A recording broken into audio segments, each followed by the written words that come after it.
안녕하십니까. 법알목 가이드의 박남주입니다. 버닝썬 폭행 사건으로부터 시작된 경찰, 연예계 그리고 사회 각계 각층의 비리 및 범죄들이 계속해서 밝혀지고 있는 가운데 현재는 연예인 정준영 씨의 한심한 사생활과 성범죄 행위가 논란의 중심이 되고 있습니다. 이젠 혐의가 아니죠. 정준영 씨는 사과문을 통해서 자신의 모든 죄를 인정한다고 했습니다. 그럼 이제 처벌을 받아야겠죠. 동의를 받지 않고 성관계 영상을 촬영하고 그걸 카톡을 통해서 다른 사람들에게 공유를 했는데 피해 여성만 해도 10명에 달한다고 합니다.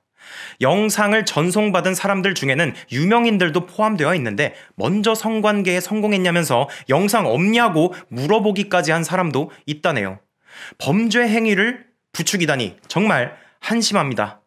전송받은 사람들이야 처벌을 받지는 않겠지만 이걸 동의 없이 찍어서 퍼뜨린 정준영 씨는 성폭력처벌법 제14조 카메라 등을 이용한 촬영에 해당되어서 5년 이하의 징역 또는 3천만 원 이하의 벌금형을 받을 수도 있습니다. 뭘로 처벌을 받을지는 아직 알 수가 없지만 뭐가 됐든 절대 가볍게 끝날 일은 아닌 것 같습니다. 계속 연예계 생활을 하면서 많은 사람들에게 사랑을 받아놓고 뒤에선 여성을 물건 취급하는 질 떨어지는 실체가 이제라도 밝혀진 것은 정말 다행인 것 같습니다.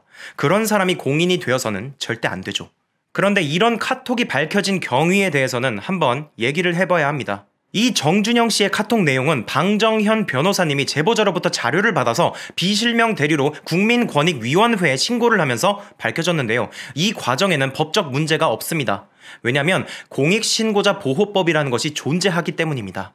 이 법의 목적은 공익을 침해하는 행위를 신고한 사람을 보호하고 지원하는 것인데 여기에서 나오듯이 금품이나 근로관계상의 특혜를 요구하거나 그 밖에 부정한 목적으로 공익신고를 한 경우가 아니라면 공익신고에 해당돼서 이 법의 보호를 받을 수 있습니다. 그리고 제8조의 2를 보면 공익신고자는 비실명으로 변호사로 하여금 공익신고를 대리할 수 있다고 되어 있죠. 그러니까 이 방 변호사님을 통해서 신고가 된 것은 이 법에 따라서 문제없는 행위라고 보이고 이 공익신고자는 이 법에 의해서 비밀을 보장받을 것이며 신변 보호 및 책임의 감면을 받을 것입니다. 그런데 이 최초 제보자가 이 자료들을 입수한 경위에 대해서는 한 번 더 생각을 해봐야 한다고 생각합니다. 이 최초 제보자는 비실명이기 때문에 아직 누군지 알 수는 없습니다만 폰 수리기사라고 많은 사람들에게 알려져 있는 상황이죠. 실제로 이 수리기사라는 사람이 존재하는지도 알 수는 없지만 만약에 정말 사람들에게 알려진 대로 폰 수리기사가 자료를 수집하고 변호사에게 제보를 한 것이 맞다면 문제가 크다고 보입니다.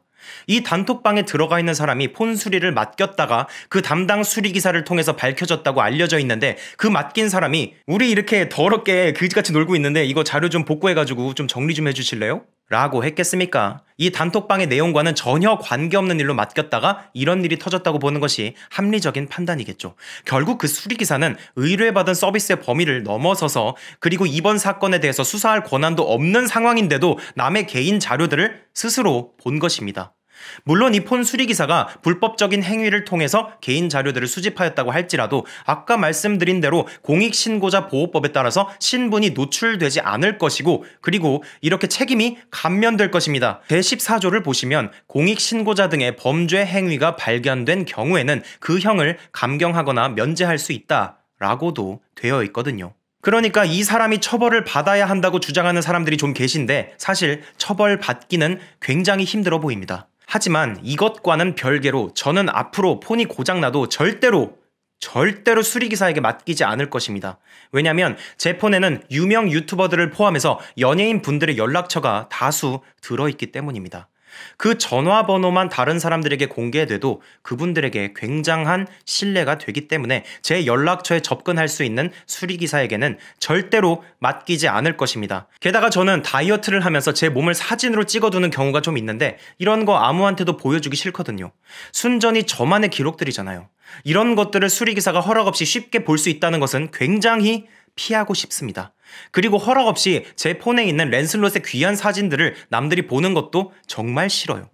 저뿐만이 아니라 모든 분들이 그럴 겁니다. 여기 이렇게 보고 계신 여러분들 중에 자기 폰 비밀번호를 풀어서 당장 모든 사람들에게 아무런 거리낌 없이 보여주실 수 있는 분 계실까요? 아마 없을 것 같습니다. 누가 자신만의 기록들을 그냥 보여주고 싶겠습니까? 결론적으로 이 카톡 자료를 제보한 분 덕분에 두 얼굴을 가진 정준영 씨를 연예계에서 퇴출시키게 됐고, 승리 씨와 관련된 수사에 대해서 큰 진전을 가져오는 등 공익적으로 아주 훌륭한 결과를 가져왔지만, 이를 통해서 폰 수리는 절대로 함부로 맡기는 것이 아니라는 것이 확실해졌네요. 저는 폰이 고장나면 그냥 물리적으로 파괴를 해버리고 새로운 폰을 하나 사야겠습니다. 오늘 영상은 여기까지입니다. 봐주셔서 감사합니다.